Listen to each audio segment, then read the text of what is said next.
뭐 지난 음 봄학기인가요? 예 봄학기죠. 예 봄학기 수업을 우리가 좀 한 지가 엊그제 같은데 벌써 여름이 훌쩍 지나고 굉장히 더웠습니다. 그리고 또 추석도 지나고 우리가 오래간만에 함께 모였습니다. 더운 여름 여러분들 잘 보내셨는지 모르겠고요. 물론 이제 이번에 또 새롭게 조인하신 분들도 좀 계시고 제가 신청자 명단 보니까 40분 정도가 또 신청을 해 주셨어요. 근데 워낙에 또 해외에서 감사하게 또 해 주시는 분도 계시고 뭐 제주도에서 또 이렇게 함께 해 주신 분들도 계시고 뭐 또 시간대가 다르고 또 상황이 달라서 뭐 한 번에 모든 분들이 다 모이기는 쉽지는 않으리라 생각을 합니다.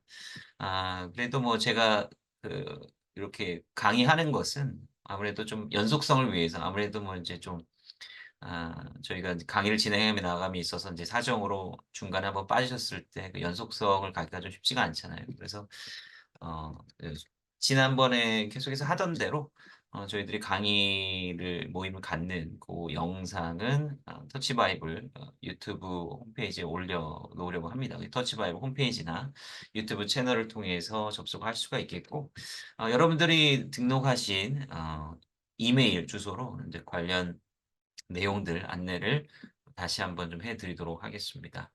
여러분들 뭐 때로는 이제 문자 메시지로도 제가 메시지를 보내는데 요즘 이런 스팸 문자를 너무 많이 받으시잖아요. 그래서 굉장히 스트레스가 많으실 것 같아서 문자는 뭐 아주 급한 일이 아니면 제가 문자로는 잘 보내 드리진 않고요. 예. 그러나 인제 긴급하게 알려드릴 사항이 있거나 뭐 "줌 주소가 바뀌었다." 뭐 인제 이러면은 인제 문자 메시지로 바로 이제 보내 드리겠지만 뭐 일반적인 공지는 여러분들께서 등록해 주신 그 메일로 일단 보내 드리도록 하겠습니다. 그래서 뭐 가끔 가다가 한 번씩 메일함 확인해 주시고 그런 공지가 있으면 여러분들 참고해 주시기를 인제 부탁을 드리겠습니다. 이번에는 우리가 구약 성경 개론 사실은 인제 이렇게 구약 성경 개론이라고 하는 타이틀로 이제 강의를 갖는 거는 처음인 것 같고요. 터치 바이블 인제 아카데미 프로그램을 한 지가 벌써 몇 년이 됐죠. 굉장히 꽤 됐는데 뭐 히브리어도 하고 뭐 지리, 뭐 역사, 전쟁 이야기 뭐 다양한 주제로 했습니다. 근데 이제 이 터치 바이블 강의의 어려움은 매번 새로운 주제를 짜내야 된다라고 하는 게 사실 제일 어렵습니다. 제가 물론 학교에서 강의를 하고 있고 뭐 학교에서 강의하는 것도 생각해 보면은 이렇게 겹치지 않는 주제들로 거의 매 학기를 좀 하고 있는 것 같은데 뭐 또 시간이 지나면은 인제 클래스 인원들이 계속 바뀌니까 뭐 했던 과목 또 하기도 하고 뭐 그러겠죠. 이제 터치 바이블 아카데미 같은 경우에는 이제 거의 영상으로 남기고 또 거의 이제 또 열심히 참여하시는 분들이 거의 참여를 하시기 때문에 또 동일한 주제를 할 수는 없고 이제 이러한 거기 때문에 저의 그 말라가는 창의성에 자극을 주는 그런 프로그램이 되어 가고 있습니다.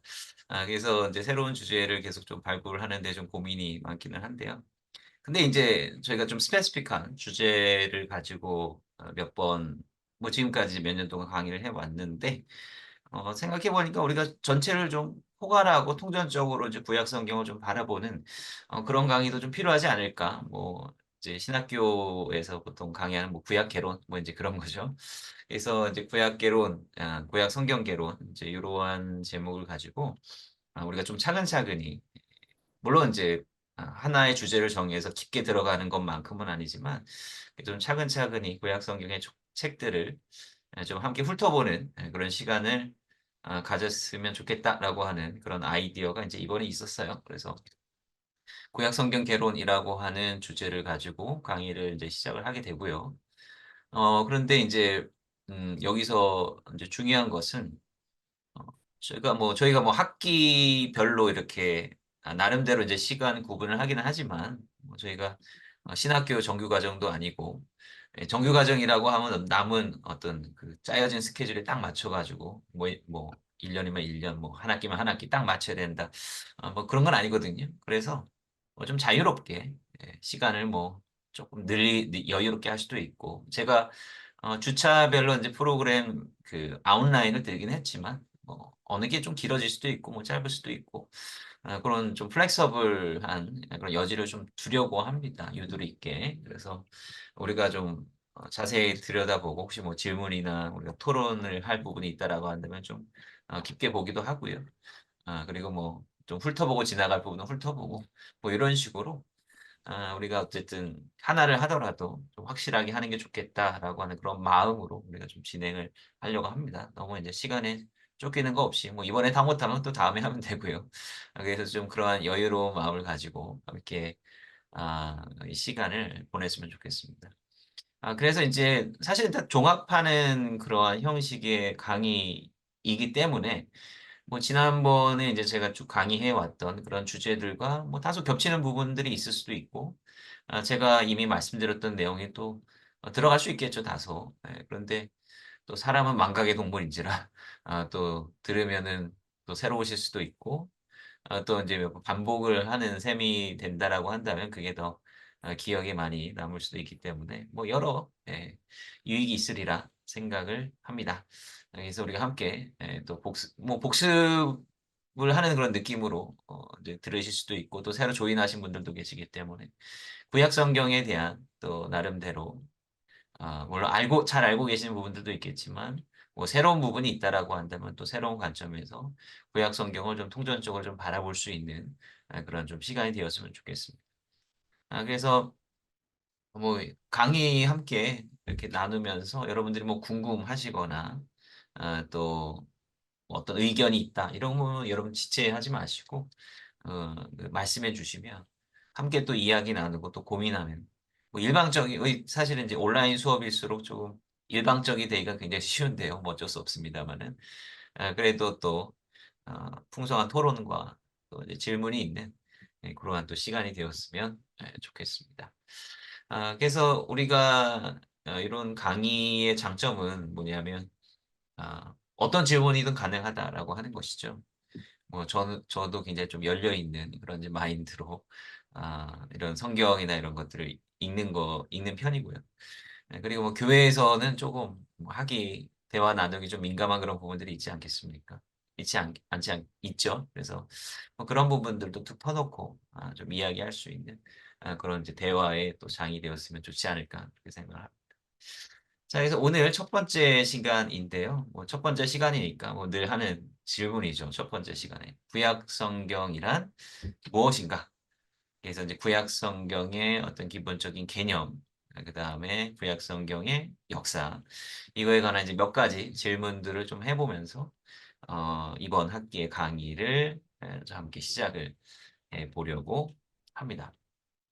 구약 성경이란 뭐 여러분 구약 하면은 옛 언약이라고 하는 그런 의미 있죠. 구약과 그다음에 또 신약이 있지 않습니까? 그래서 우리 기독교에서는 바로 성경을 이렇게 바라볼 때 구약과 신약 이 두 가지로 이렇게 나누어서 보게 됩니다. 그런데 우리가 이제 교회에서 목사님의 어떤 설교 말씀을 듣거나 이제 이렇게 할 때 주로 가장 뭐 당연히 저도 기독교인으로서 가장 중요한 것은 그리스도의 복음이라고 생각합니다. 당연하죠.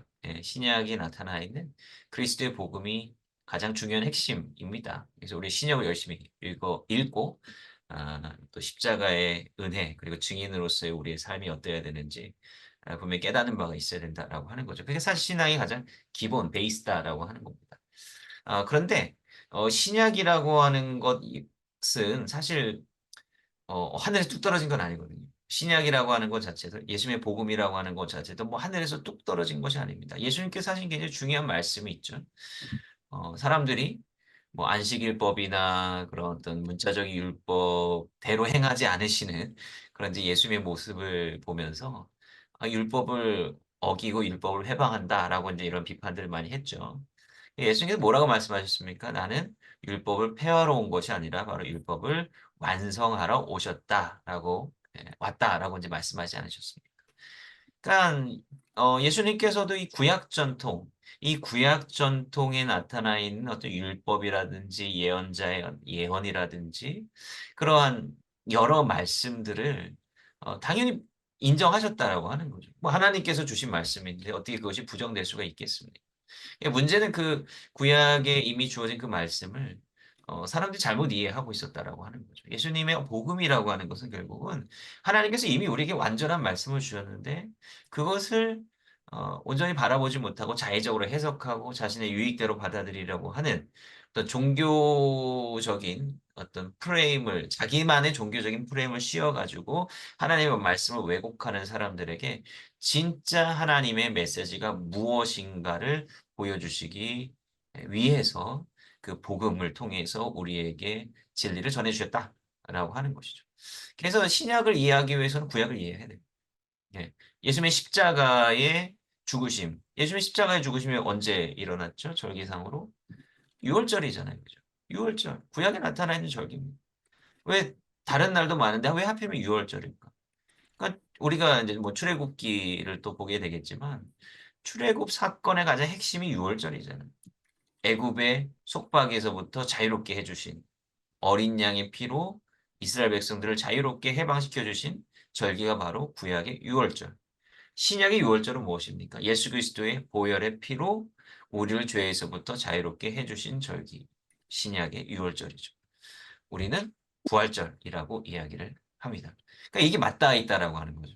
근데 이제 기독교인들은 많은 평신도 분들은 사실은 부활절이라고 하는 말에는 익숙하지만 6월절 하면은 이게 좀 잘 와닿지 않고 요즘 하도 이제 이단들에서 무슨 6월절, 초막절 자꾸 이런 절기들을 강조하다 보니까 오히려 이제 이것이 무슨 이단적인 뭐 절기 아니냐 이렇게 오해들을 하는데 하여간 우리가 이제 올바른 이해를 갖기 위해서 구약을 잘 이해할 필요가 있다라고 하는 것이죠.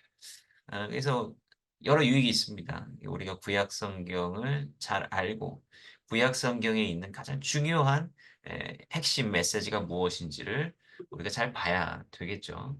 그래서 우리는 물론 이 구약이라고 하는 주제를 가지고 있지만 우리가 또 그리스도인으로서 신약과 구약의 사이를 또 왔다 갔다 하는 어떤 연결점이 있는지 그런 것들을 두루두루 살펴보면서 또 강의를 좀 진행하려고 합니다. 자, 그런데 이제 우리가 성경을 이제 바라봄에 있어서, 이제 어떤 식으로 이제 성경을 이해하고 받아들여야 될까라고 하는 겁니다. 우리가 이제 뭐 신앙인들이잖아요. 그러니까 신앙인들에게 있어서 이 성경이 분명히 하나님의 말씀인데, 성경이 하나님의 말씀이라고 하는 의미가 도대체 무엇이냐라고 하는 거죠. 사실 우리는 여기서부터, 다시 한번 좀 생각을 해볼 필요가 있을 것 같습니다. 그 영어와 한글에 있어서 이제 그 성경을 표기하는 방식이 뭐 크게 두 가지가 있습니다. 바이블이라고 할 수도 있고요. 우리나라 말로 표현하면 성서라고 표현을 하는 거고요. 그다음에 영어 홀리 바이블이라고 해요. 우리나라식으로 얘기하면 성경이라고 이제 이야기합니다. 사실 우리나라 말은 다 성자가 들어갑니다. 예, 홀리라고 하는 말이 사실 다 포함이 되어 있는 것이긴 한데, 근데 성서하고 성경하고 하는 이 표현이 어감이 좀 다르게 들려질 수 있다라고 하는 것이죠. 이게 보통은 이제 보통 학술적인 아카데믹한 그런 차원에서 이야기를 할 때는 보통 성서라고 하는 말을 많이 쓰고요.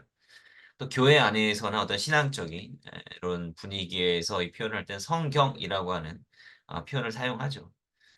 그래서 때로 뭐 성서라고 하는 말 자체에 굉장히 좀 거부감을 가지시는 분들도 물론 있습니다. 그러니까 마치 성서라고 하면 마치 이제 사람들이 쓴 책 같은 그런 느낌이 좀 더 드는 것 같고요. 성경 경전이잖아요, 그죠? 그래서 좀 더 이 성경 하면은 보다 더 신앙적인 표현이라고 이제 하는 생각을 가지시기 때문에 그렇다라고 하는 것이죠. 사실은 이것은 성경을 바라보는 두 가지 관점을 대표하는 말일 수도 있습니다. 물론 저는 이 두 가지가 다르지 않고 함께 가야 된다라고 저는 생각을 하는데요. 성경의 어떤 정체성, 그 하나님의 말씀으로서의 어떤 위치, 이런 거에 대해서 우리가 한번 좀 생각을 해봤으면 좋겠습니다. 신명기 4장 2절에 보면 이렇게 되어 있습니다. 내가 너희에게 명령하는 말을 너희는 가감하지 말고. 자, 요게 이제 중요한 거죠. 가감하지 말고 내가 너희에게 내리는 너희 하나님 여호와의 명령을 지키라. 이제 그 성경이 이제 하나님의 말씀이잖아요. 하나님의 말씀, 권위 있는 말씀이 되기 위해서 중요한 전제가 뭐죠? 중요한 전제.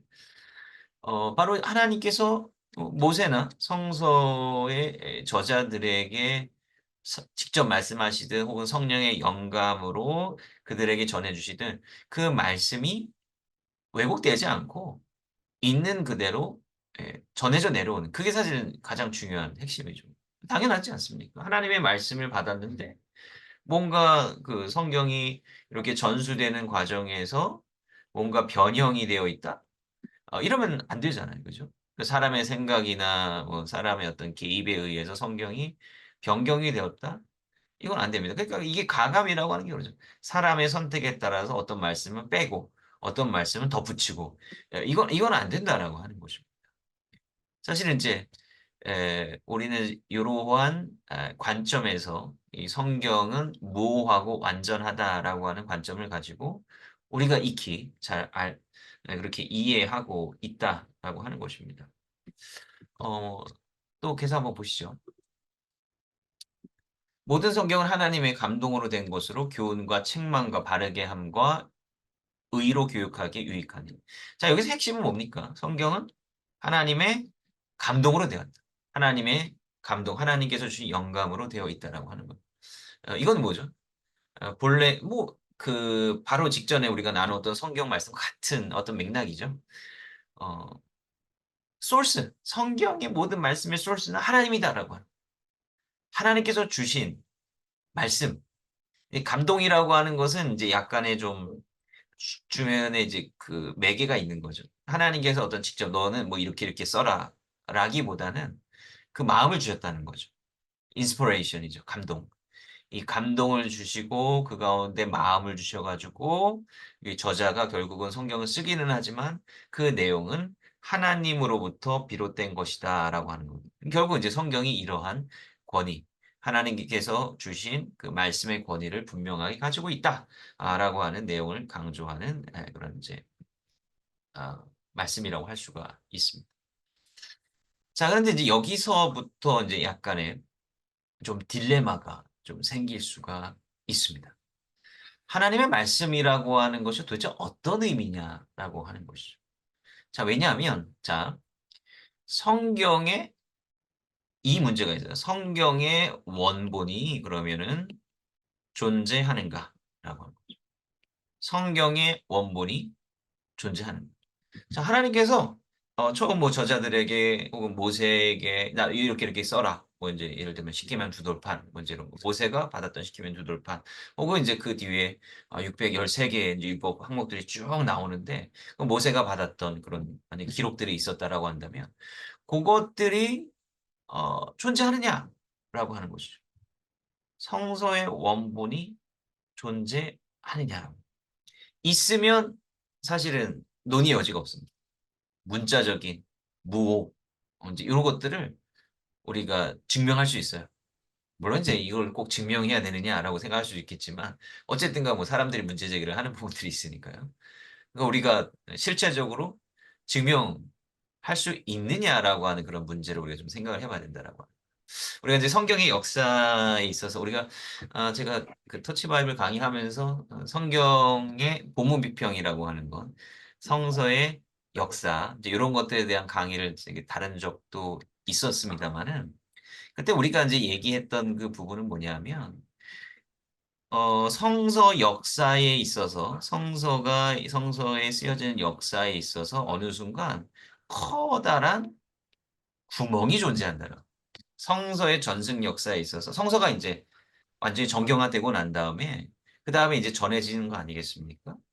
근데 여기 엄청나게 커다란 구멍이 존재한다라고 합니다. 예. 그 예를 들면 히브리어 성경, 구약 성경, 히브리 성서 같은 경우에 우리가 현재 읽고 있는 구약 성경의 히브리어 대본이 있지 않겠습니까? 한글 성경, 뭐 개역 개정판이든 표준 세번역이든 요 성경에 원래 대본이 있었겠죠. 히브리어로 되어 있는. 그 히브리어로 되어 있는 이 성경이 뭐냐? 10세기에 쓰여진 레닌그라드 코덱스입니다. 레닌그라드 코덱스.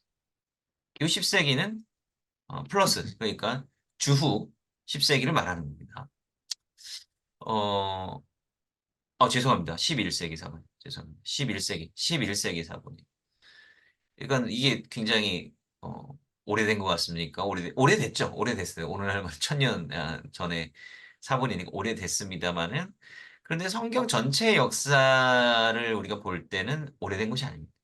왜냐하면 구약 성경은요. 구약 성경은 아마도 이제 맨 마지막에 쓰여지게 된 책이 다니엘서로 추정이 되는데 맨 마지막에 완성된 시기가 주전 3세기 혹은 주전 2세기 정도 되는 것 같아요. 그 전에 뭐 오경이라든지 이거는 우리가 정말 상상할 수도 없이 더 오래전에 만들어진 거죠. 네. 그 완성된 거죠. 기록으로. 더 이전에, 훨씬 더 이전이에요. 그러니까 그나마 이제 다니엘서가 주전 3세기, 주전 2세기라고 봤을 때 요때하고 주후 11세기 사이에는 1300년이 넘는 그런 격차가 존재한다라고 하는 거. 그 사이에는요, 이- 엄청난 구멍이 있습니다. 그 사이에 온전한 히브리어 사본이 존재하지 않는다라고 하는. 뭐 이제 예언서 파트만 있거나 부분적으로 있거나 뭐 이제 이러한 부분 남아있는 그런 사본은 존재하지만 그런 사본들조차도 이 레닌그라드 코덱스와 완벽하게 동일한 내용을 갖고 있지는 않다라고 합니다. 물론 요 주전 한 2세기 근처에 뭐가 있었냐 하면 뭐 나중에 기회가 되면 우리가 또 이야기 나눌 수 있는 부분이 있는데 이 쿰란 우리 성지순례 가면 한번 꼭 가는 그런 이제 쿰란의 그 지역이 있습니다. 이 쿰란에서 아주 오래된 사본들이 많이 발견이 됐는데 그런데 이제 쿰란에서 발견된 사본들이 완전하게 성경의 모든 책들이 다 나온 것도 아니고요. 파편으로만 나온 것도 있고 불완전합니다. 그리고 심지어 쿰란에서 나와 있는 사본들끼리도 안 맞아요. 이사야서 A 버전이 있고 이사야서 B 버전이 있고 또 다 다릅니다. 예. 그러니까 이제 어, 성서의 역사를 우리가 봄에 있어서 굉장히 커다란 구멍이 있고 또 있는 것조차도 서로 맞지 않는 그런 이제 부분들이 있다라고 하는 거죠. 그리고 사실은 이제 히브리어 성서보다도 더 오래된 사본이 또 뭐가 있냐면 그리스어 사본이 있어요. 그리스어 사본은 번역본이잖아요. 히브리어를 그리스어로 번역한 그 70인역이라고 이제 보통 부르는 성경이 있습니다만은 그 성경이 오히려 남아있는 히브리 성서보다 더 오래된 역사를 가지고 있습니다. 근데 그 그리스어 번역하고 또 레닌그라드 코덱스랑 비교해보면 또 안 맞는 부분들이 또 많이 있습니다. 그러니까 그 그리스어 사본의 번역 대본이 되었던 그 히브리어 성서하고 또 다르다라고 얘기해요. 그러니까 사실은 이제 성경의 역사를 이렇게 뜯어보면, 이게 우리가 이제 완전히 보수적인 관점에서 봤을 때는 별로 은혜가 되지 않습니다. 이게, 하나님 말씀이 무엇해야 되는데 이렇게 벌써부터 이렇게 다른 부분들이 나오냐라고 하는, 이거는 사실은 현실적인, 아, 괴리가 있는 거죠. 그러니까 우리가 하나님의 성경은 완전한 거다, 무오하다, 문자적으로 완벽하다라고 이제 이해를 하고 있는데, 우리는 좀 피상적으로 그걸 바라보고 있다라고 하는 거예요. 문자적으로 무오하다라고 하는 생각을 피상적으로 갖고 있다라고 하는 거죠. 사실 저는 여기서 그럼 하나님의 말씀이 무오하지 않다라고 하는 것을 말씀드리려고 하는 것은 당연히 아닙니다. 제가 말씀드리려고 하는 것은 뭐냐면, 무오의 기준이 뭐냐라고 하는 거예요. 성경이 하나님의 진리를 선포하는 말씀입니다. 무오합니다. 그러면 무오의 기준과 의미가 도대체 뭐냐라고 하는 거죠. 예, 뭐냐라고 하는. 저희는 이제 이것을 먼저 정의를 해야 된다라고 생각을 합니다.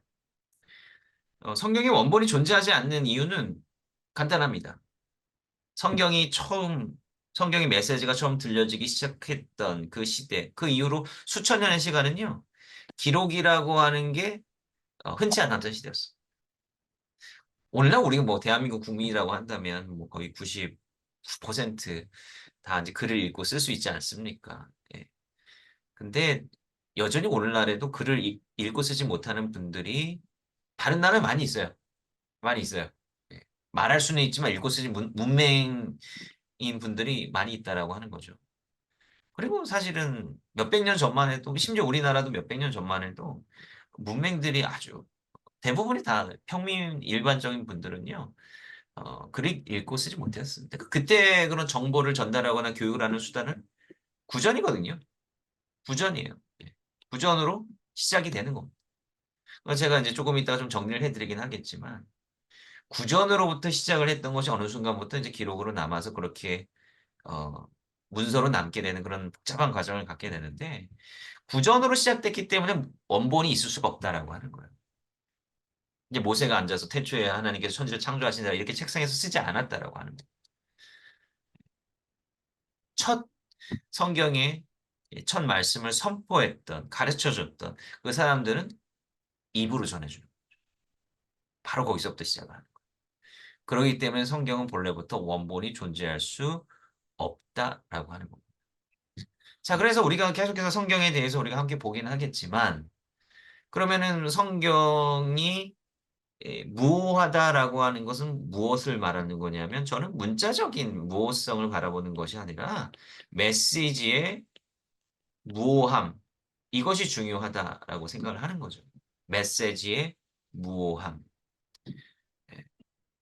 뭐 어떤 명칭이나 사람 이름이나 뭐 이런 거 좀 다르게 나타날 수도 있습니다. 모세 장인의 이름이 누구죠? 이드롭니까? 루엘입니까? 호밥입니까? 뭐 대체 뭐야? 세 명이 이 세 명이 같은 사람입니까? 다른 사람입니까? 비평적인 학자들은 이것이 성경이 무오하지 않다라고 주장하는 근거가 된다. 뭐 이제 이렇게 주장하기도 하지만 저는 그렇지 않다는 겁니다. 이거는 구전에 당연한 그러한 결과입니다. 그렇다고 그럼 성경이 사람의 손에 의해서 조작되거나 뭐 실수가 있거나 또 그렇지 않다고 생각합니다. 그건 중요하지 않아요. 성경의 본 메시지를 발견하고 하나님께서 우리에게 전해주시고자 하는 말씀을 파악하는데 그러한 사사로운 실수들이나 중복이나 뭐 이런 것들은 크게 문제되지 않는다라고 하는 것입니다. 그래서 우리는 무오함에 대해서 조금 넓게 바라볼 수 있어야 된다라고 합니다.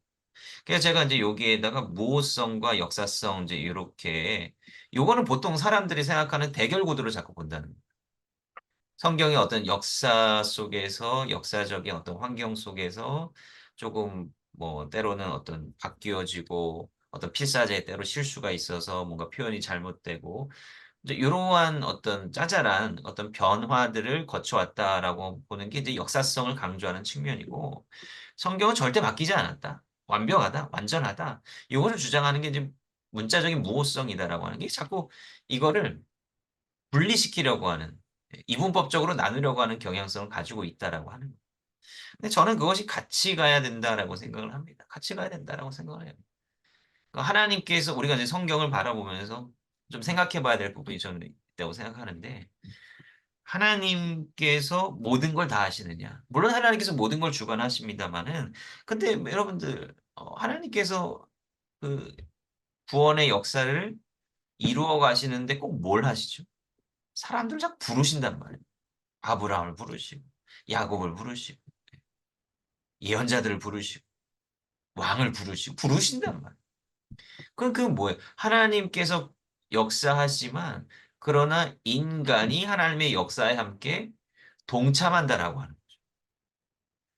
이게 하나님의 역사다라고 하는. 그런데 하나님의 그 완전함 이거에 비해서 인간은 왜 불완전한 존재다. 하나님 말씀을 하셔도 그 모든 것들 우리가 다 받아들일 수 있습니까? 완벽하게 받아들일 수 있습니까? 한번 이런 생각을 해보죠. 우리가 천국에 갔어요. 천국을 체험을 했단 말이에요. 천국에 정말 어, 은혜롭고 아주 멋진 모습 우리가 봅니다. 이 세상을 다시 왔어요. 천국에 대한 이제 천국을 봤으니까 증거를 해야 될 거 아니에요. 그럼 천국에 대해서 어떻게 증거를 해야 될까? 여러분들이 보신 대로 느낀 대로 완전하게 여러분들의 언어로 표현할 수 있을까요? 예. 그리고 또 심지어 우리가 이 천국을 체험을 했을 때 정말 천국을 있는 그대로 우리가 완전하게 완벽하게 볼 수 있을까요? 우리는 오감의 한계에 지배되는 사람들입니다. 우리는 우리가 보고 싶은 것만 보고요. 듣고 싶은 것만 들어요. 우리의 눈과 귀를 속이는 거는 매우 간단합니다. 아주 간단해요. 착시현상 같은 거. 예. 이거 있잖아요. 우리가 흔히 경험하는 겁니다. 우리의 눈으로 본다고 해서 그게 진리라고 생각해서는 안 됩니다. 우리의 눈은 금방금방 속고요. 우리의 귀도 금방금방 속습니다. 그러니까 우리가 보고 듣는다라고 하는 건 뭐냐면 우리가 경험한 기준, 여기에서 보고 듣는 거예요. 그러니까 요한계시록에도 그러니까 우리가 천국을 이제 보고 간증하시는 분들 있잖아요. 그분들이 한결같이 이야기하는 게 뭡니까? 바닥에는 황금길이 쫙 깔려져 있고, 길가에는 아주 다이아몬드로 되어 있는 꽃들이 있고, 그다음에 이제 우리를 위한 집이 있는데, 집이 꼭 커야 돼. 2층 집 이상이, 2층 집, 3층 집이 있고. 네. 그게 뭐죠? 그냥 이 세상에서 가장 좋은 거예요. 세상적인 물질적으로 가장 좋은 풍요로운 그 모습이에요. 정말 그 모습인지는 모릅니다. 근데 그 천국을 정말 체험하고 우리 간증하신 분들 입장에서는 그게 제일 좋은 모습이기 때문에 그들이 경험했던 우리가 경험하는 가장 이 세상에서 좋은 모습이 그러한 모습이기 때문에 그렇다라고 하는 거죠. 그 요한계시록에도 보면 예수님께서 그 재림하시는 그 모습을 묘사할 때 뭐 빵빠레가 울리고 뭐 이런 거잖아요. 그게 뭡니까? 로마 황제 대관식 모습입니다. 그러니까 어떤 왕이 행차하시는데 가장 아름답고 멋있는 웅장한 세레머니가 당시 로마 황제 대관식이잖아요.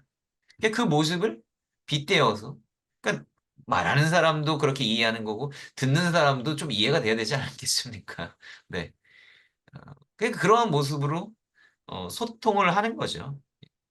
그러니까 이런 식으로 봤을 때 그 인간의 언어와 입을 통해서 하나님의 말씀이 선포될 때에는 그 자체로 한계성을 갖고 있다라고 하는 그 역사적인 사고방식이나 개념에서 자유로울 수 없다라고 하는 거죠.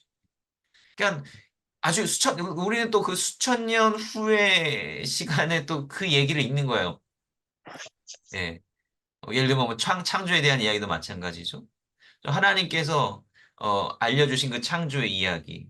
그게 또 인간의 이해를 통해서 나온 건데, 그 또 수천 년, 우리가 그 당대를 이해하지 못합니다. 당대 시대적인 사고방식을 잘 이해하지 못하는, 그걸 또 우리가 읽으니까, 얼마나 좀 우리가 얼른 이해하기가 쉽지가 않겠느냐라고 하는 거예요.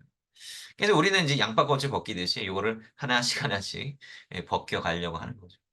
그래서 완전한 문자적인 무호성이라고 하는 걸 주장하는 것 자체는 저는 교만이라고 생각합니다.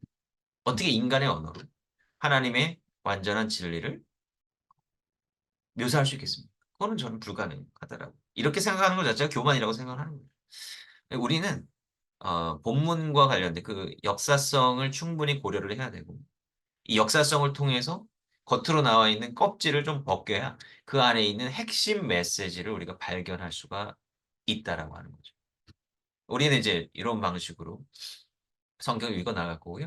그러니까 성경을 읽어 나갈 때 우리가 어떤 관점을 가져야 되냐고 다음 시간에 좀 더 자세히 살펴보려고 합니다.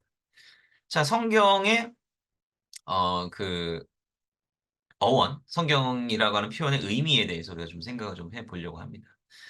영어로 바이블이라고 하죠. 이제 물론 이제 히브리어 명칭도 있습니다만은 그런데 이제 성경의 어떤 음, 그 본질을 이해하기 위해서는 좀 영어와 그다음에 이 영어의 어원이 되는 이제 그리스어를 좀 보는 게 더 좋을 것 같아서 일단은 이제 이 어원을 가지고 이야기를 좀 해보려고 합니다. 성경 바이블이라고 하는 건데 이 바이블이라고 하는 말은 오리지널 영어가 아니라 그리스어에서 온 겁니다.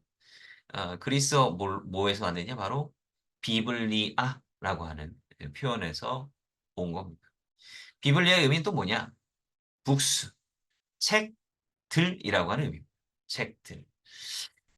비블리아라고 하는 표현의 또 어원은 굉장히 재밌는데요. 이 비블로스라고 하는 지형으로부터 비롯된 겁니다. 뭐 안타깝게도 지금 뭐 이스라엘하고 레바논하고 엄밀히 말하면 이제 레바논이라기보다는 헤즈볼라하고 이제 에, 분쟁을 이제 하고 있죠. 그 평화를 위해서 또 열심히 기도를 해야 될 것 같습니다만은 어쨌든 간에 이제 레바논은 사실은 어, 그 이전에는 사실은 뭐 특히 이제 레바논의 베이루트 같은 경우에는 그 중동의 파리라고 불릴 정도로 굉장히 아름답고 이제 번성하는 그런 곳이었습니다. 그래서 이제 레바논 같은 경우에는 이제 기독교인들 또 무슬림들 사실 잘 어우러져 살아가던 곳이었어요. 근데 이제 기독교 출신의 대통령이 암살을 당하죠. 암살을 당하고 나서 거기에 또 레바논 전쟁이 이스라엘 또 개입하고 그래서 벌어지게 되지 않습니까? 좀 아픈 역사를 가지고 있는데 또 좀 시간이 좀 지나기는 했지만 그 이전에는 또 IS 때문에 레바논이 거의 초토화되다시피 하였습니다. 그래서 IS가 물러나서 이제 조금 괜찮나 싶더니 이제는 헤즈볼라라고 하는 집. 헤즈볼라가 사실 레바논 그 국방군보다 훨씬 더 힘을 크게 가지고 있기 때문에 뭐 레바논 자체도 뭐 꼼짝 못합니다. 헤즈볼라가 하는 대로 어쨌든 끌려다니는 그런 정국인데 좀 많은 기도가 필요한 그런 곳인 것 같습니다. 그러니까 레바논 같은 경우는 이제 성경의 무대가 되는 대표적으로 이제 두로와 시돈 여기 이제 이게 티레라고 되어 있죠. 티레가 두로고요. 여기에 이제 우리나라 동명부대인가 이게 레바논 평화유지군이 요 근처에 우리가 주둔을 하고 있어요. 그다음 시돈, 두로와 시돈, 페니키아라고 하는 그 지역이 있죠. 그래서 성경에서 두로와 시돈 하면은 굉장히 번성했던 이 도시로 나타나고 있고 우리가 이제 살펴볼 이 비블로스라고 하는 도시도 여기 해안가에 위치해 있습니다. 여기 이제 풍경을 보면 이제 이런 식으로 굉장히 아름다운 항구 도시예요. 예, 비블로스 굉장히 아름다운 항구 도시죠. 빨리 이제 전국이 안정화돼서 이곳으로도 또 성지순례를 갈 수 있는 날이 좀 왔으면 좋겠습니다. 자, 그런데 이제 레바논의 이제 이 루트를 이제 레바논의 어떤 지리적인 환경을 보시면 어, 그 이제 지중해면에 위치를 하고 있어요. 지중해면에 위치를 하고 있고 그 다음에 지금 지역적으로 보면 이쪽이 소아시아 옛날 이제 소아시아 지역이고 아나톨리아 지역이라고 하다가 소아시아 지역이기도 하고 이제 그리스 쪽으로 이제 있고요. 그다음에 이 주변에 또 큰 제국이 있었죠. 이집트라고 하는 요 제국이 있는데 이집트에 대해서는 조금 이따 우리 다시 좀 생각을 해볼 예정, 이야기를 나눌 예정인데요. 그러니까 이제 요 지역이 비블로스 뭐 두로시돈 요 지역이 이집트와 요 에게 문명, 그리스어 문명을 연결해주는 굉장히 중요한 중개 지역이 되는 겁니다. 우리가 생각해보면 이렇게 가면 되지 않냐? 이렇게 가면 완전 뭐 직진길로 이렇게 가면 뭐 속편하지 않냐라고 생각할 수 있겠지만 옛날에 이렇게 못 갔어요. 아마 지중해를 여행해 보신 분은 아시겠지만 지중해가 파도가 어마어마하게 셉니다. 바람도 어마어마하게 크게 불고요. 평온할 때는 굉장히 좀 잔잔하기도 한데 근데 지중해, 메디터리안 지중해라고 하는 육지로 둘러싸인 바다잖아요. 그러니까 이제 뭐 작은 컵에 담긴 물하고 큰 양동이에 담긴 물은 이 진동을 주면 작은 컵에 담겨진 물이 진동이 더 크죠. 예, 그런 거예요. 그러니까 지중해가 바다의 사이즈는 그리 크지 않고 육지로 둘러싸여 있다 보니까 기류 변화에 아주 크게 영향을 받습니다. 사도 바울이 또 로마로 가는 그런 항로에서 뭐 풍파를 맞기도 하지 않습니까? 태풍을 맞아서 배가 침몰하기도 하고 그러죠. 그러니까 항해술이 완전하게 그 발달하기 전 로마 시대 이전까지는 이렇게 못 갔어요. 예, 육로로 가거나 또 이제 항해를 하더라도 연안 항해를 하는 겁니다. 요 해안선을 따라 가지고 육지랑 각각에 붙어 가지고 연안 항해를 하는 거예요. 그 가운데 이제 요 비블로스라고 하는 곳이 뭔가 중요한 물자들을 수출입하는 중개 도시였다라고 하는 거죠. 그러면 비블로스라고 하는 곳에 수출입하는 물품 가운데 대표적인 게 뭐였느냐? 바로 당대 최고의 히트 상품이었던 종이 뭐죠? 파피루스였습니다. 그러니까 이제 파피루스는 어디서 만드는 거야? 이집트에서 만들어요? 이집트에서 만드는 거예요. 근데 이제 살 때는 주로 어디서 수입하느냐? 비블로스에서 수입하는 거. 이게 수출이 한국이니까 여기서 바로 못 갑니다. 그러니까 여기를 거쳐서 유럽이나 뭐 이 주변 지중해 연안에 위치해 있는 지역들에서 파피루스를 바로 비블로스에서 구입을 하는 거예요. 여러분들 쿠팡 이용 많이 하시죠? 여러분들 뭐 물건 사면은 네, 쿠팡에서 샀다 그러잖아. 나 이거 쿠팡에서 주문해서 그래서 쿠팡에서 사신 게 아니에요, 여러분들. 쿠팡에 입점하고 있는 업체에서 산 거지 쿠팡에서 사신 게 아니라고. 예, 그런 겁니다. 그러니까 파피루스 어디서 샀어? 비블리아에서 샀어. 요렇게 되는 거예요. 그래서 비블로스라고 하는 곳이 자체가 종이라고 하는 표현의 대명사가 되는 거예요. 네. 그래서 흥미롭게도 이 비블로스가 종이라고 하는 그런 의미를 가지게 되었고, 뭐 그리스어 배우신 분들은 아시겠지만 비블리아라고 하는 것은 복수형 책들이라고 하는 거죠. 파피루스에 대한 흥미로운 영상이 있어서 제가 링크를 올려둔 제가 요 슬라이드 그거는 제가 링크를 여러분들께 Fires plant. 보내드리도록 The 하겠습니다. plant grows up inside 그래서 everpile, 여기 이제 but the thing 보시면 is we have a special 요분이 이제 여기 파피루스를 만드는 거를 이제 보여주고 있어요. 예, 지금 요분이 들고 있는 게 뭐냐면 파피루스 갈대 가지입니다. 이게 뭐 이집트에도 이제 파피루스 갈대를 보실 수가 있고, 그다음에 혹시 뭐 지금은 이제 못 가는데 이스라엘 북부 지역으로 이제 올라가면 텔단 이제 이런 곳에 있거든. 이런 곳에 초유에 보면 갈대 무지하게 큰 게 있어요. 그게 파피루스 갈대. 우리나라 갈대도 크기는 한데 우리나라 갈대도 훨씬 더 커요. 그래서 이런 파피루스 갈대를 가지고 아, 이렇게 잘라서 이제 연하게 얇게 물에 불려가지고 이렇게 밀어가지고 짧게 얇게 만드는 거예요. 종이처럼. 뭐 여러분들 뭐 이집트 성지순례나 뭐 이집트 여행 다녀오신 분들 요런 거 기념품으로 많이 뭐 책갈피나 이런 것들도 받아보신 분도 계시리라 생각을 하는데 진짜 종이 같죠. 이런 식으로 격자 형태로 여기 물에 불려가지고 격자 형태로 이렇게 짜는 겁니다. 그래서 이제 이걸 종이처럼 이렇게 해가지고 어, 건조를 시키면은 이런 형태의 종이 재질이 되는 거죠. 그래서 그 위에다가 이렇게 쓰게 된다라고 하는 거죠. 그러니까 당대에 사용하던 그 대표적인 이제 종이의 종류가 양피지하고 파피루스가 있었습니다. 양피지는 양 가죽으로 만든 거예요. 그것도 제가 나중에 뭐 영상으로 한번 보여드리면 좋을 것 같은데 정말 종이 같아요. 양피지도 그냥 종이 같아요. 예. 우리가 가죽하면은 되게 두껍다라고 생각할 텐데 그것도 얇게 이제 가공을 하면은 진짜 종이와 진배 없을 정도로 그렇게 만들 수 있습니다. 그래서 양피지와 이제 파피루스인데 둘 다 이제 오늘날 우리가 사용하는 종이보다는 그 훨씬 비쌌죠. 왜냐면 만들기가 어렵기 때문에 그렇습니다. 다 수공 작업이기 때문에. 예, 그리고 특별히 양피지 같은 건 양을 또 많이 잡아야 되기 때문에 양피지 가격이 훨씬 더 비쌌습니다. 근데 이제 내구성은 양피지가 더 오래 가는 거고 파피루스는 내구성이 이제 좀 약하는 거죠. 예, 그래서 뭐 지역마다 파피루스가 많이 발견되는 곳도 있고 뭐 양피지가 많이 발견되고 그런 곳도 있는데 이런 뭐 지역적인 차가 있기는 하지만 이런 식으로 종이를 어렵게 만들어서 사용을 했다라고 하는 거죠. 그래서 이제 어쨌든 간에 이제 비블리아라고 하는 말에 이제 함의되어 있는 요 내용 성경의 중요한 개념은 뭐냐면 성경은 모음집이고 도서관이다라고 하는 거예요. 수많은 저자들로 구성이 되어 있다. 성경은 어, 다양합니다.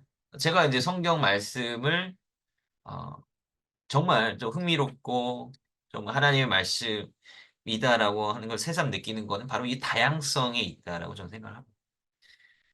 성경을 보세요. 성경을 보시면 예를 들면 뭐 지혜 문서 같은 경우에 보면 잠언서 같은 경우는 전형적인 어떤 교과서거든요. 예. 콩 심은 데 콩나고 팥 심은 데 팥난다. 아주 전형적인 교과서예요. 예. 정말 한치의 오차도 허용하지 않는. 근데 이제 그러한 잠언서 같은 형식의 지혜만 있다라고 생각을 하면 우린 희망이 없습니다. 세상이 그렇게 돌아가지 않잖아요. 세상이 그렇게 어, 콩 심은 데 콩나고 팥 심은 데 팥나지 않습니다. 콩 심은 데 잡초가 무성하게 자라나는 게 우리 삶의 현실 아닙니까? 그럼 뭐 교과서식의 지혜만 있다, 하나님 말씀만 있다라고 한다면 성경은 너무 우리의 삶과 동떨어진 그냥 뭐 철학책 같은 거예요. 근데 그렇지 않아요. 욥기, 그다음에 뭐 전도서 이런 것도 있어요. 전도서 다 허무하다. 그거 다 필요 없어. 우리 얘기하는. 욥기, 그 심지어 하나님한테 반항하기도 합니다. 도대체 하나님께서 말씀하신 지혜가 진짜 지혜가 맞습니까? 도대체 세상이 왜 이 모양 이꼴로 돌아가는 겁니까? 다양한 우리의 삶의 다양한 질문들을 성경이 하고 있다라고 하는 거예요. 그러니까 성경이라고 하는 것은 다양한 삶의 정황들과 어떤 신앙의 수준 이런 것들을 다양하게 전제하고 있기 때문에 어, 우리는 때에 맞게 그 하나님의 말씀을 통해서 진리를 찾고 위로를 얻을 수 있다라고. 저희 다양성이 굉장히 중요하다라고 생각합니다. 신앙에 있어서 다양성을 우리는 잊지 말아야 된다라고 하는 거예요. 그래서 또 신앙적으로 지도를 할 때도 우리가 신앙적인 권면을 할 때도 사실 좀 실수를 할 수도 있는데 우리가 생각하는 어떤 신앙적인 틀이라고 하는 게 분명히 있을 수 있어요. 근데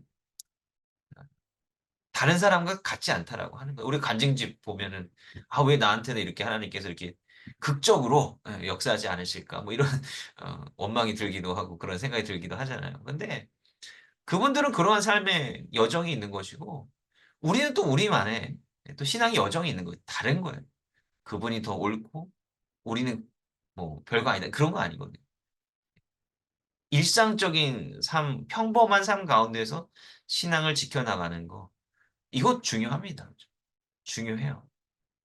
하나님께서 특별하게 역사하실 때가 있는 것이고 또한 잔잔한 가운데 또 세밀한 음성으로 우리에게 말씀해 주시는 부분이 있는 것이고 이 모든 것들을 다 아울러야 된다라고 하는 거예요. 성경은 수천 년 동안 수많은 저자들에 의해서 어, 쓰여지게 된 남게 된 책들이다라고 하는 거예요. 이게 사실은 제가 뭐 영감성에 대해서 말씀드렸지만 성경만큼 이렇게 복잡한 방식으로 어, 남게 되고 또 전수된 책이 있는가? 저는 그게 물음표입니다. 네. 우리가 이제 또 보게 되겠지만 고대 근동의 뭐 길가메시 서사시라든지 뭐 함무라비 법전이라든지 사실은 성경이 쓰여졌던 그 주변에 엄청난 문헌들이 막 쓰여졌거든요. 엄청나게 카피도 많고 엄청나게 많은 분량의 역사적인 문헌들이 상당히 많아요. 주변 나라들. 그런데 그렇게까지 많이 읽혀지고 삶을 변화시키고 삶에 도전을 주고 진리로 받아들여지는 책은 성경밖에 없어요. 뭐 아무리 많은 문헌들이 만들어지면 뭐합니까? 읽지를 않죠. 함무라비 법전에 뭐 진리가 우리의 삶을 변화시킵니까? 길가메시 서사시 뭐 읽어볼 만한 책이긴 하지만 그것이 어떻게 보면 우리의 어떤 삶의 소망으로 됩니까? 아니다라고 하는 참 묘하지 않습니까? 사실 이게 성경의 모호성이다라고 하는 거죠. 성경만큼 그렇게 복잡한 그다음에 그렇게 많은 저자들에 의해서 함께 형성이 된 책이 없는데 그렇게 형성되는 과정 자체가 저는 기적이라고 생각합니다. 그리고 그 형성된 이후에 지금까지 우리에게 영향을 미치고 우리에게 전수되는 그 과정 자체가 우리는 기적이라고 생각을 합니다. 자, 성경이 이제 형성이 되어 왔는데 성경이 여러 형태들이 있습니다. 예, 스크롤이라고 해야 되는 이거 두루마리죠. 두루마리. 성경 두루마리, 뭐 성경 박물관에서 이제 볼 법한 이제 그런 겁니다. 예수님께서도 회당에서 말씀을 전해 주실 때 성수형 두루마리를 이렇게 펼치셨다라고 했습니다. 그래서 오랫동안 요거 이제 주로 양피지 두루마리를 말하는 겁니다. 그러니까 파피루스 같은 경우는 어 비교적 저렴하게 만들 수는 있는데 많은 내용을 담을 수가 없습니다. 왜냐면 길게 만들기가 상당히 어렵거든요. 금방 찢어지고 이게 좀 길게 만들면 만들수록 내구성이 약해져요. 관리하기 힘들고 이렇게 말아서 보관하기도 쉽지가 않습니다. 네. 근데 이제 양피지는 양의 가죽으로 만드는 것인데 비싸요. 뭐 이사야서 같은 거 푼나에서 발견된 거 보면은 뭐 7m 되거든요. 두루마리 길이가 7m예요. 근데 그거 만들려면 양 몇 마리를 잡아야 되는지 몰라. 엄청나게 비싼 거예요.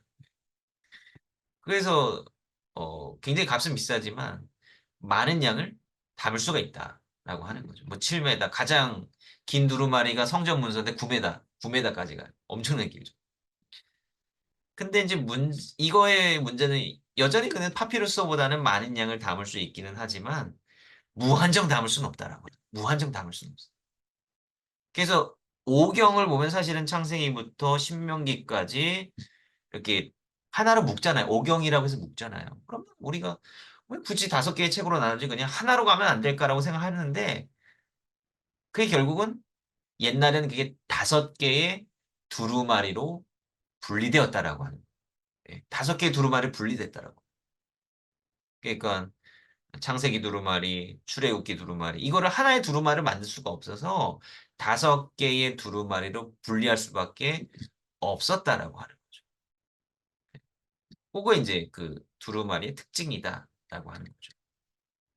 그 다음에 이제 시간이 흐르고 흘러서 코덱스라고 하는 제본 기술이 발달한. 코덱스는 쉽게 말하면 책이라고 생각하시면 돼요. 우리가 흔히 보는 책, 이렇게 제본된 책. 코덱스의 중요한 장점이 뭘까요?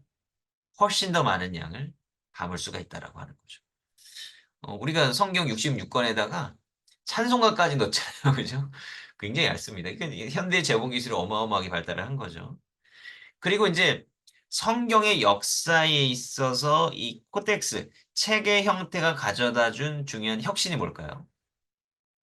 정경입니다. 정경화. 그러니까 이제 스크롤이 있었던 시절에는, 스크롤로 성경이 보관되던 시절에는 성경의 모든 두루마리가 회당에 다 구비되고 그렇지 않습니다. 뭐 오경 두루마리 가장 중요하니까 그거는 다 구비하고 있었을 테지만, 그런데 다른 두루마리들을 다 가지고 있지는 않았었던 것 같아요. 예. 예수님께서도 보통 이제 성경을 말씀하실 때 모세의 말씀, 그다음에 선지자들의 책, 뭐 보통 예언서를 말하는 거겠죠. 그리고 시편. 그러니까 성경, 구약 성경을 정의하심에 있어서 모세의 책, 예언자들의 책, 시편, 요거까지만 말씀. 다른 많은 책들이 또 있잖아요. 뭐 느헤미야, 에스라서 뭐 이런 것들도 있고, 뭐 역사서 뭐 다양하게 있지 않습니까? 그러니까 이런 거를 보면은 모든 정경화가 예수님 시대까지도 되지 않았다라고 하는 것을 알 수가 있고, 실제로 예수님 이후에 됩니다. 예. 구약도 그렇고 뭐 신약은 더 늦죠. 그게 이제 스크롤은 다 따로따로 분리가 되어 있는 것이고, 어떻게 정경화가 되었는지 그것들을 보여줄 수가 없어요. 그 제가 아까 우리가 보는 구약 성경의 오리지널 본 번역 대본은 뭘로 보느냐? 바로 레닌그라드 코덱스라고 말씀드려요. 레닌그라드 코덱스 책이잖아요. 왜 11세기 사본을 보느냐? 책으로 묶여 있는 가장 오래된 사본이기 때문에 그렇습니다. 책으로 묶여 있기 때문에 정경화가 일괄적으로 다 돼 있는 그 결과물이잖아요. 네, 그랬어. 쿰난 같은 것도 보면 아까 제가 말씀드린 이사야서 여러 두루마리가 발견돼. 이 두루마리가 이 두루마리 이사야서는 같은데 내용이 달라요. 그러니까 뭐가 정경이냐? 판단에 서지 않는다라고 하는. 두루마리만 가지고서. 왜 여러 두루마리가 같이 공존했습니까? 그것도 제가 나중에 말씀을 좀 드릴 기회가 있으리라 생각을 합니다. 오늘날에는 이제 요 이북 시대가 돼가지고 언제 어디서나 편하게 성경을 이제 볼 수 있는 시대가 되었습니다. 그래서 시대가 발전하면 발전할수록 모두 발전하느냐? 정확도, 진정한 의미에서 문자적인 모호성이 갖춰지기 시작한다라고 하는 겁니다. 두루마리만 하더라도 여러 버전들이 같이 공존했다라고 한다. 문자적인 모호성이 보장이 안 되는 거죠. 네, 책이 만들어짐에 따라서 인쇄술이 발달함에 따라서 정확하게 되는 거예요. 특별히 활자 인쇄술 한 번 짜 맞춰 놓으면 그건 변하지 않습니다. 그죠? 그전에는 뭐 기억에 의존해서 필사를 하거나 혹은 이렇게 눈으로 보면서 손으로 이렇게 써야 되는데, 여러분, 이제 인간의 어떤 능력의 한계가 있기 때문에 문제 소지가 있을 수 있다라고 한다면, 그다음에 전자문서의 시대에는 뭐 당연히 틀릴 리가 없겠죠. 그러니까 기술이 발전함에 따라서 이 성경의 정확도도 점점 더 높아지고 있다. 우리가 이제 성경을 해석한 역사에 대해서 우리 다음 시간에 볼 텐데, 그거에 관련해서 우리가 그 기술의 발전, 요것도 굉장히 중요한 의미를 가지는데 그것도 함께 살펴보게 될 겁니다. 그래서 이제 뭐 실제로 보면 이제 죄송합니다. 양피지 두루마리는 이렇게 생겼고, 이것도 사실은 양피지 코덱스예요. 이게 중국에서 발견된 종이가 이제 전 세계로 퍼져나가기 전까지는 여전히 양피지 같은 걸로 가죽으로 책을 만들었습니다. 그러니까 비싼 거죠. 이렇게 만들어졌다라고 하는 거죠. 자, 그 다음에 이제 질문. 그 다음에 우리가 물어야 될 질문은 뭐냐면, 그러면 이렇게 다양한 목소리, 다양한 시대 배경, 다양한 저자들에 의해서 작성된 이런 구약의 다양한 책들이 있는데, 그러면은 그 책들을 다 따로 노는 건 아니잖아요. 그죠? 다 따로 노는 건 아니다. 하나님의 말씀이잖아요. 그럼 이 다양한 책들을 하나로 어, 묶는, 관통하는, 그거 뭐냐라고 하는 거 우리가 또 물어야겠죠. 우리가 뭐 이제 시중에 보면은 뭐 성경을 뭐 이제 통으로 뭐 읽기, 뭐 성경의 맥 잡기, 뭐 한 번에 읽는 성경, 뭐 이제 이런 거 있지 않습니까? 사실 뭐 저는 그렇게 좋아하진 않습니다. 그런 것들을. 왜냐하면 성경의 말씀을 너무 단순화한다. 그냥 보통 이제 뭐 맥으로 잡기, 뭐 통으로 성경 읽기 이제 이런 것들을 보면 그렇게 좀 독자들로 뭐 도움은 돼요. 근데 저자들의 사실 의도성이 다분히 함축되어 있거든요. 이렇게 읽어라! 라고 하는 그 저자의 의도성이 다분히 함축되어 있어요. 뭐 심지어는 뭐 성경 굳이 보지 않아도 그거 보면 성경 다 이해한다라고 주장하는 분들도 있는데, 그건 당연히 맞는 말이 아니고요. 근데 이제 하나의 맥을 가지고 성경을 읽는다라고 했을 때 놓치는 부분들 상당히 많거든요. 놓치는 부분들 상당히 많아요. 예, 저는 그거는 도움이 되지만 그거를 전적으로 의존하는 것은 옳지 못하다라고 저는 생각을 합니다. 그럼에도 불구하고 다양한 성경의 목소리들을 우리가 세심하게 좀 읽을 필요는 있는데, 그렇지만 일관된 어떤 통전성이라고 하는 것은 분명히 존재하는 거죠. 그게 뭐냐? 바로 구약에 있어서는 이스라엘과 하나님이라고 하는 주제예요. 이스라엘과 하나님이라고 하는 주제. 요게 가장 중요한 이스라엘과 하나님의 관계성이라고 하는 요게 굉장히 중요한 주제다라고. 통전성. 그러니까 결국 그러니까 신약은 하나님과 어, 하나님의 백성들, 온 열방의 관계라고 보면 되겠고, 구약 성경은 이스라엘과 물론 이제 이방인들도 많이 나오고 그렇습니다만은 그래도 좀 초점을 좁혀 본다면 하나님과 이스라엘 관계성이 사실은 이제 이방인들과 이제 하나님의 관계에 있어서도 구약에서는 이스라엘이라고 하는 매개체가 중간에 있는 거거든요. 신약은 달라요. 신약은 다르지만 구약은 하나님, 그 다음에 이스라엘, 열방. 요 이스라엘이라고 하는 요 매개체가 있어요. 거룩한 백성이라고 하는. 그 의미에 대해서 우리가 살펴봐야겠죠. 그러니까 하나님과 이스라엘의 어떤 관계성이라고 하는 게 구약에서 이제 내재되어 있고, 구약의 책들을 하나도 묶는 굉장히 중요한 개념이다라고 하는 거. 요걸 우리가 알아요. 그러면은, 그걸로 다 읽을 수 있습니까? 어떻게 그걸로 정의가 될 수 있습니까? 다양하다라고 해놓고서. 관계성이라고 하는 거 생각해보세요. 관계성이라고 하는 게 엄청나게 다양하죠. 여러분들이 다른 분들과 다양한 관계성을 맺고 있지 않습니까? 그 한 사람과 한 사람의 관계라고 할지라도요. 때와 상황과 시대에 따라서 변칙적으로 다가올 수밖에 없다라고 하는. 그 하나님과 이스라엘 백성도 이런 굉장히 복잡한 관계성을 가지고 있다라고 합니다. 오경에서 정의되는 하나님과 이스라엘 백성의 관계성이 있는 거고요. 또 그 이후에 역사적인 책들을 통해서 정의되는 하나님과 이스라엘 백성들의 관계성이 있고, 또 이제 이스라엘과 유다가 망하고 난 다음에 그 이후에 하나님과 이스라엘 그 백성들이 갖는 이 관계성이 맥이 있다라고 하는. 그게 달라요. 예. 그 다음에 신약에 와서는 또 다르게 나타나는 거죠. 그러면 그럼 왜 다르냐라고 하나님은 한결같이 동일하신 분인데 왜 다르냐라고 하는 또 질문을 할 수가 있겠죠. 예, 저는 이제 지금 이제 첫 시간이니까 좀 많은 좀 정의나 이제 이런 부분들을 우리가 나름대로 좀 해야 되는 부분들이 분명히 있는데요. 중요한 부분들은 제가 생각할 때 이제 중요한 부분들은 뭐냐면요.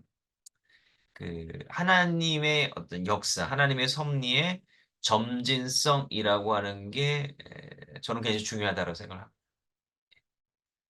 하나님의 역사는 한 번에 모든 것을 다 알려주시고 또 물론 본질적인 하나님께서 이 세상을 구원하신다라고 하는 구원의 섭리는 일정하지만 그 방법 자체가 변하지 않고 계속해서 동일하게 이루어진다라고 생각하지 않습니다. 하나님에 대한 지식도 시대에 따라 달라요. 분명히 합니다. 여러분들이 생각해 볼 때 아브라함이 하나님에 대해서 아는 지식의 정도가 더 많을까요? 아니면 우리가 하나님에 대해서 아는 지식의 정도가 더 많을까요? 이거 어떻게 생각하십니까? 아브라함이 하나님을 더 잘 알았을까요? 아니면 우리가 하나님을 더 잘 알까요? 저는 우리가 하나님 더 잘한다고 생각해요. 아브라함은요, 여호와라고 그 출애굽기에 보면 아브라함, 이삭, 야곱에게는 하나님이 여호와라는 이름, 그 의미를 드러내지 않으셨다라고 분명히 말씀하고 계십니다. 네. 여호와라고 하는 이름을 부르긴 했지만 그 이름의 의미하는 바가 도대체 뭐냐? 나중에 우리 또 보게 될 거예요. 그거 제대로 몰랐다라고 하는. 아브라함은 어떻게 보면 하나님이라고 하는 분을 만나기는 했지만 하나님께서 어떠한 분이시고 도대체 무엇을 역사하시는지 몰랐어요, 사실 잘. 더듬더듬 찾아가는 거죠. 예. 사실 모르고 믿는 게 더 중요한 건 아니겠습니까? 근데 우리는 뭐예요? 구약에 나타나 있는 하나님의 모든 역사 다 알잖아요. 신약을 통해서 나타나는 하나님의 역사 알잖아요. 그 다음에 그 이후에 교회사를 통해서 지금까지 하나님께서 어떻게 역사하셨는지 우리 알잖아요. 그죠? 예. 하나님께서 어떤 분이시고 어떻게 역사하셨는지 알잖아요. 그러니까 우리가 더 많이 알고 있어요. 예. 그리고 구약에서 역사하시는 방식. 구약에는요, 내세에 대한 이야기 나오지 않죠. 구약의 부활에 대해서 나타납니까? 그러니까 물론 죽었다가 살아나는 건 나와요. 근데 죽었다가 살아나지만 영원히 사는 게 아니라 그냥 나이가 들면 죽는 거예요. 예. 근데 신약에서 나타난 부활은 뭐예요?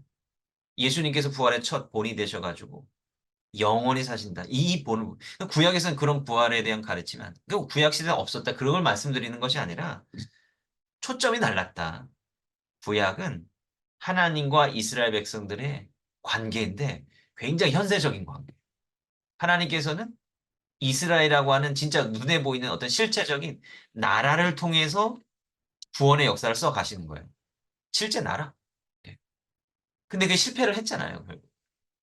인간의 연약함으로 인해서 실패를 했잖아요. 그 하나님께서는 새로운 방식으로 그 이스라엘의 범위를 점점 넓혀 가시는 거죠. 그리고 이제 실제로 인간이 만드는 나라가 아니라 진짜 하나님의 나라를 예수 그리스도를 통해서 보여주시는 거죠.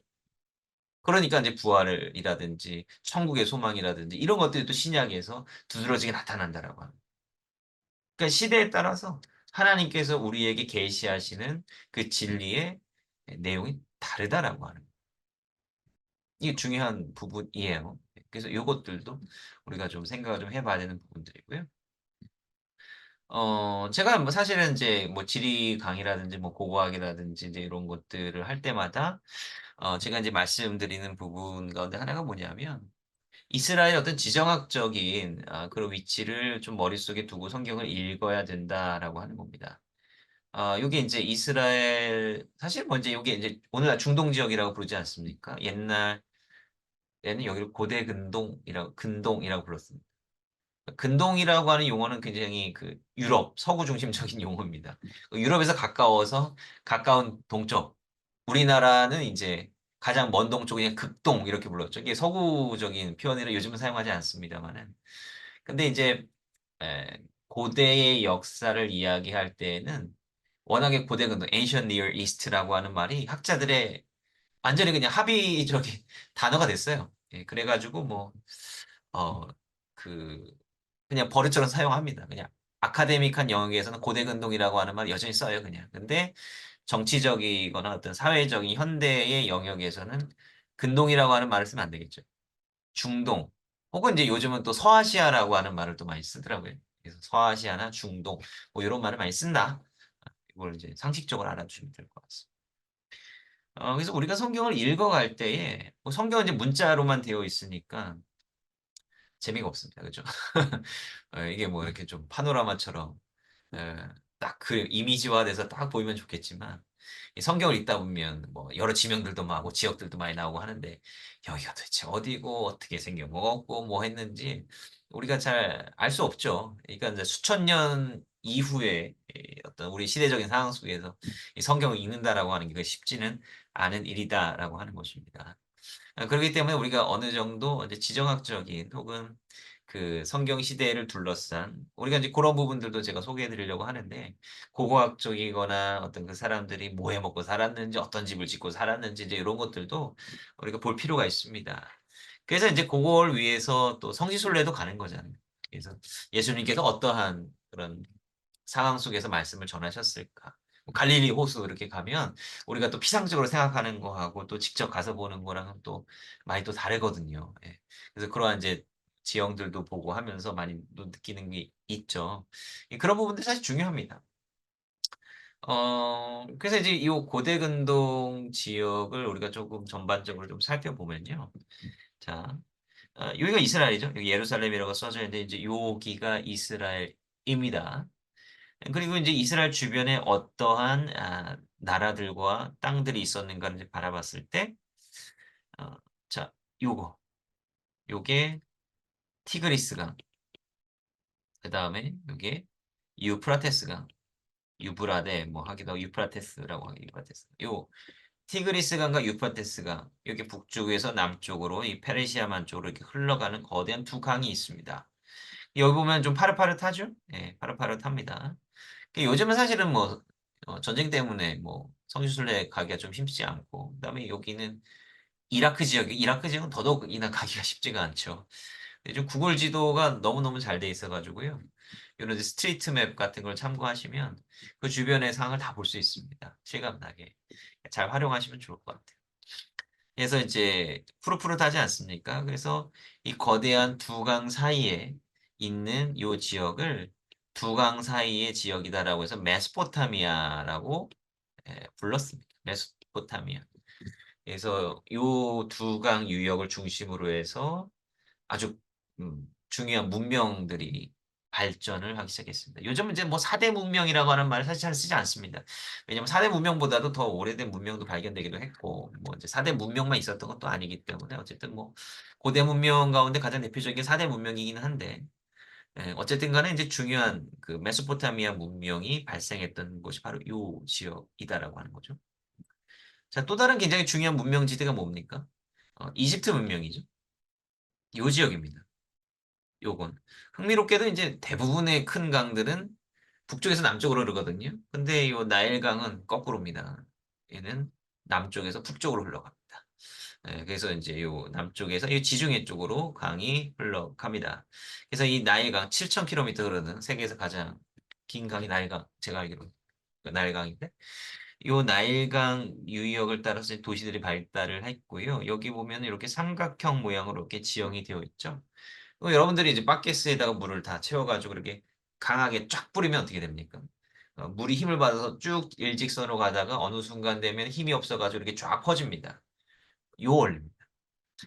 그래서 그 물이 나일강이 이제 힘을 받아가지고 가다가 지중해를 만나게 되면 이렇게 물이 퍼져가지고 이렇게 널따란 푸릇푸릇한 물이 있는 곳은 푸릇푸릇하죠. 이 푸릇푸릇한 이제 경작지가 형성이 되는데 요걸 나일강 삼각주 이집트에서 가장 비옥한 땅 벼농사도 짓습니다. 그래서 여기 땅이 또 대표적인 지역이 바로 고센 땅, 이스라엘 사람들이 노예 생활하면서 히브리인들이 노예 생활하면서 살았던 고센 땅도 바로 이곳에 위치하고 있다라고 하는 거죠. 그리고 이제 요 우리가 관심 있어 하는 요 이스라엘 땅, 그다음에 요 북쪽에 이제 뭐 두로아시돈 요 지역, 레바논 지역을 합쳐가지고 요 지역을 레반트라고 불러요. 이것도 뭐 서구 중심적인 용어긴 한데 요게 동쪽이라는 뜻입니다. 동쪽. 그래서 레반트라고 이제 불리우는 요 지역이 있는데, 요 지역은 뭐냐면 지금 큰 강은 없다. 물론 이제 북쪽에서 요 터키 쪽에서 내려오는 오론테스 강이라고 하는 강이 하나가 있고, 여러분들께서 너무나도 잘 아시는 이스라엘의 요단 강이 있지만, 그런데 뭐 티그리스 유프라테스나 뭐 나일강처럼 그렇게 큰 강은 아닙니다. 그 주변 지역만 어느 정도 먹여 살릴 수 있는 그러한 정도 사이즈의 강이라고 좀 보시면 되겠습니다. 그래서 대부분 이 지역에서 물은 어떻게 얻을 수 있느냐? 바로 지중해에서 불어오는 습한 바람을 따라서 같이 오는 비구름을 통해서 물을 얻게 된다라고 하는 거야. 예.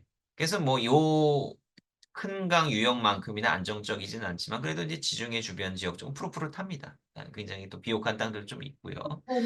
그래서 요러한 지역들에서 이제 그 사람들이 이제 주로 이제 살아가게 되었던 건데, 그래서 요 사람들이 살 만한 지역들을 이렇게 이제 그림으로 이렇게 그려보는 겁니다. 이렇게 그림으로 그려보면 요게 마치 초생달처럼 생겼다라고 해서 이걸 비옥한 초생달 지역이라고 이제 부른다라고 하는 것이죠. 그래서 이제 요 지도를 보실 때 요 초생달 지역에다가 이제 색칠을 이렇게 하고서 이제 보셔야 되는 거예요. 여기 안에서 사람들이 활동하는 겁니다. 요렇게 요거는 없어요. 물론 이제 나중에 여기를 지나다니면서 살았던 그런 대상 무역을 했던 사람들이 있기는 한데 그 아주 이례적인 경우고요. 마치 요게 이제 섬처럼 생각하시면 되겠습니다. 요 비옥한 초생달이 섬이라서 요 안에서만 사람들이 살고 다니고 뭐 전쟁도 하고 그러는 거예요. 그래서 아브라함 같은 경우에도 이제 여기 하- 우르가 여기 있고 하란이 여기에 있고 그다음에 가나안 땅으로 오는 거잖아요. 잘 보지가 않아요. 그래서 우르 하란, 그다음에 가나안 땅 이렇게 오는 거 아니에요. 그러니까 비옥한 초장 딸 지역을 따라서 아브라함도 이렇게 오는. 그러니까 이제 이런 지정학적인 그림이 좀 그려지면 아브라함이 왜 하필이면 그 기근이 났을 때 아브라함이 왜 이런 경로로 이동을 했으며 아브라함이 도대체 왜 기근이 생겼을 때 이집트로 쫓아갔을까? 왜냐하면 이제 레반트인데 가나안 땅은 비에 의존하니까 비가 안 오는 가뭄이 있을 수도 있잖아. 그럼 뭐 해 먹고 살지? 아브라함이 옛날에 자기네들 뭐 해 먹고 사는지 어디서 살았는지 생각해 보건데 우리는 메소포타미아 지역에서 살았어. 거기는 큰 강이 있어가지고 비가 안 와도 항상 먹고 농사 지을 것이 항상 있었지. 그럼 이 근처에서 다시 메소포타미아로 가긴 너무 멀고 이 근처에서 가장 가까운 큰 강이 있는 곳은 어딜까? 아, 이집트. 이집트로 내려가자. 이러는 거죠. 그러니까 이러한 지정학적인 이해가 있으면 사람들이 어떤 선택을 함에 있어서 그 선택의 이유나 정황들을 우리가 좀 상상하고 생각해 볼 수 있다라고 하는 것입니다. 여기서 한 발 더 나아가서 사람들의 생각은 또 그렇다 치더라도 하나님의 좀 생각을 좀 읽어볼 필요가 있다라고. 제가 뭐 아브라함 이야기를 했지만 이스라엘의 어떤 정체성을 형성하게 했던 굉장히 중요한 두 인물을 꼽으라면 누구 있을까요? 이스라엘의 정체성을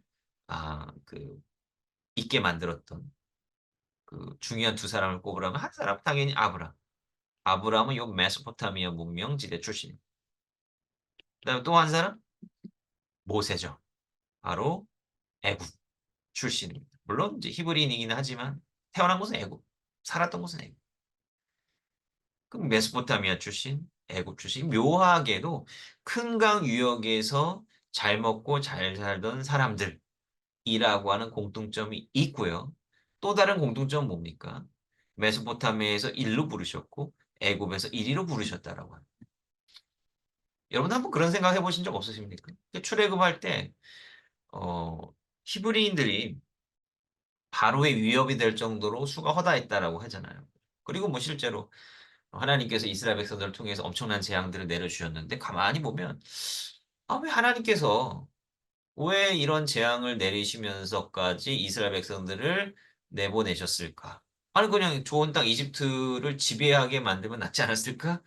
라는 생각을 해볼 수가 있지 않겠습니까? 실제로 이제 힉소스 왕조라고 셈 계통의 사람들이 왕조를 이루었던 때도 있었어요. 네, 얼마 가지 못했지만. 뭐 그런 데도 있고, 그러니까 이스라엘 사람, 히브리인들이 이집트를 통치하면 얼마나 더 안정적이고 좋았을까라고 생각해 볼 수도 있잖아요. 근데 굳이 끌이나 이스라엘 백성들을 끌고 이 가나안 땅, 이게 뭐 비가 안 오면 살 수 없는 그 땅으로 끌고 가셨다라고 하는 거예요. 여기에 중요한 하나님의 마음이 있다라고 하는 거죠.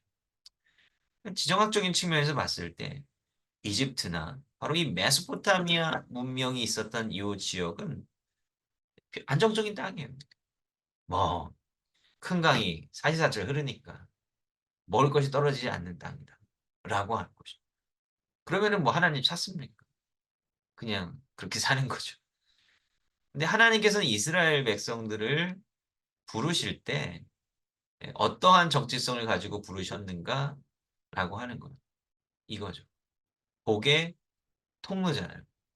아브라함을 부르실 때 하나님께서 해주신 말씀이에요. 요게 이스라엘 이제 하나님과 이스라엘 백성의 관계가 바로 구약 성경을 관통하는 중요한 개념이라고 제가 말씀을 드렸는데 그 관계의 시작이죠. 하나님과 이스라엘 백성들의 중요한 관계. 그 이전에도 뭐 창조에서부터 많은 이야기들이 나오긴 하지만 결국 그 1장부터 11장에 나와 있는 그 이야기들의 결과는 뭡니까? 인간은 악하다라고 하는 거예요. 인간은 악하다라고 하는 그게 결론이 사실 소결론이죠. 그 이 악한 인간을 어떻게 다시 하나님의 뜻대로 살아가게 할 수 있을까라고 했을 때, 그 모델을 하나 만들자는 거죠.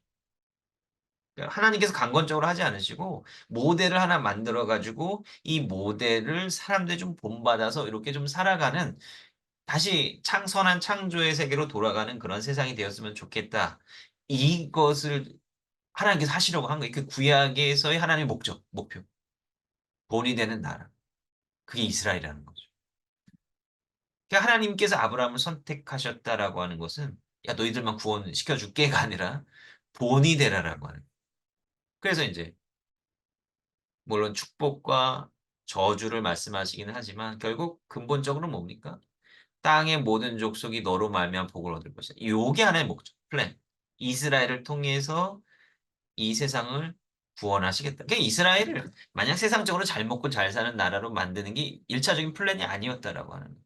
1 차적인 플랜은 하나님의 목적에 맞는 백성으로 거듭나는 그 나라가 되게 하기 위함이다라고 합니다. 그래서 하나님께서 이스라엘 백성들이 허락해 주신 땅의 정체성이 뭐냐면 자 보세요. 내가 이게 신명기입니다. 인제 신명기는 인제 어 그 출애굽 2 세대 이스라엘 백성들이 가나안 땅으로 들어가기 전에 인제 들은 말씀이잖아요. 물론 우리는 가나안 땅을 젖과 꿀이 흐르는 땅이라고 알고 있지만 뭐 그건 맞습니다. 그런데 애굽과 메소포타미아 땅만큼은 아니다라고 하는 것이고 철저하게 조건적인 땅이다라고 하는 거죠. 여기 보시면 네가 들어가 차지하려고 하는 이 땅은 내가 나온 애굽 땅과 같지 아니하니 미안한데 사실은 애굽 땅만큼 좋은 땅은 아니야라고 하는 거죠. 거기에서 너희가 파종한 후에 발로 물대기를 채소밭에 때 그러니까 너희들이 나일강이 있어 가지고 애굽에서는 그냥 물 대려면 그냥 발로 물을 대면 돼. 물 끌어 너희들이 원하는 대로 물을 끌어오면 돼. 인제 요게 인제 애굽에서 나일강에서 물을 공수하던 방식. 그러니까 요러한 인제 기준기 같은 게 있어 가지고 어 이렇게 물을 퍼올리면 된다. 퍼올리면 된다. 이 발로 물을 댄다라고 하는 거는 인제 그만큼 쉽다라고 하는 그런 어떤 표현이죠. 그래서 아주 쉽게 뭐 원하면 물 퍼다 쓰면 되는 거예요. 근데 이스라엘은 물을 퍼다 쓸 수 없어요. 너희가 건너서 차지할 땅은 산과 골짜기 평지가 있어야 되는데 이거 죄다 산 여러분 예루살렘 그 주변 가 보시면 죄다 언덕배기고 산이에요. 그죠? 하늘에서 내리는 비를 흡수하는 땅. 그러니까 이스라엘이나 사실 중동 지역은 석회지대입니다. 석회지대. 석회의 특징은 뭐냐면 여기는 인제 흡수한다라고 이게 무슨 의미냐면 그게 말 그대로 흡수하는 게 아니라 물을 밑으로 내보낸다는 물을 쓸려 보내는 땅이다라는 그러니까 물을 좀 고여 있고 물을 조금 이렇게 가둬 놔야 농작물도 자라고 할 거 아닙니까? 이건 죄다 산지에다가 땅이 흡수를 안 하는 석회지라서 그냥 물을 밑으로 그냥 다 보내 버려요. 그러니까 물이 고이질 않으니까 농사를 제대로 못 짓는단 말이에요. 그래서 산지에는 나중에 이렇게 계단식 농법으로 예 그 농사를 짓습니다. 그만큼 이제 정상적인 방식으로 농사 짓기가 쉽지 않은 땅이다라고 합니다. 그럼 왜 이런 땅을 주셨느냐? 자 여호와께서 돌보아 주시는 땅이라 연초부터 연말까지 내 하나님 여호와의 눈이 항상 그 위에 있는 하나님을 바라보게 하는 땅이 바로 이 땅의 정체성이다라고. 이게 중요해요. 그러니까 너희들 하나님 기도 안 하고 그냥 잘 먹고 잘 사는 그냥 마냥 그런 땅이 아니라 반드시 하나님께 기도해야지 너희들이 살아갈 수 있는 땅이다라고. 그래서 그 뒤에 보시면은 뭐 하나 "너희들 말씀 잘 지켜야 하나님께서 적당한 때에 늦은 비와 이른 비를 주신다." 이런 말씀해 주시는 거예요. 그러니까 비가 결국은 중요한 하나님의 뜻과 섭리를 반영하는 그러한 매개다라고 하는 거죠. 그래서 인제 예언서 열왕기서 보면은 아합이 득세할 때에 가뭄이 있었다. 가뭄. 그 가뭄의 의미가 도대체 뭐냐라고 하는 하나님의 섭리다라고 하는 것을 이야기를 하고 있다라고 하는 것입니다. 어 요 이야기를 또 계속해야 되는 요 이야기는 좀 굉장히 좀 긴 이야기가 될 것 같아서 다음 시간에 좀 이어서 해야 될 것 같습니다. 그래서 요 다음에는 우리가 인제 전반적으로 이제 구약 성경 뭐 본격적으로 들어가기 전에 배경 그다음에 기본적인 이해 요런 것들에 대해서 좀 장하게 좀 이야기를 나눴고요. 다음 시간에는 이제 구약 성경이 좀 제가 아까 어떻게 형성되었는가 요거에 대해서는 뭐 짤막하게 이야기를 했는데 좀 더 심도 있게 말씀을 전해 드리고 그럼 구약 성경 하나님의 말씀이 역사를 통해서 어떻게 이해되고 해석되고 받아들여 왔고 어떤 변화를 거쳐 왔는가 이제 요것들에 대해서 구약의 해석사라고 해야 될까 요런 부분들에 대해서 앞으로 계속해서 나눌 예정입니다.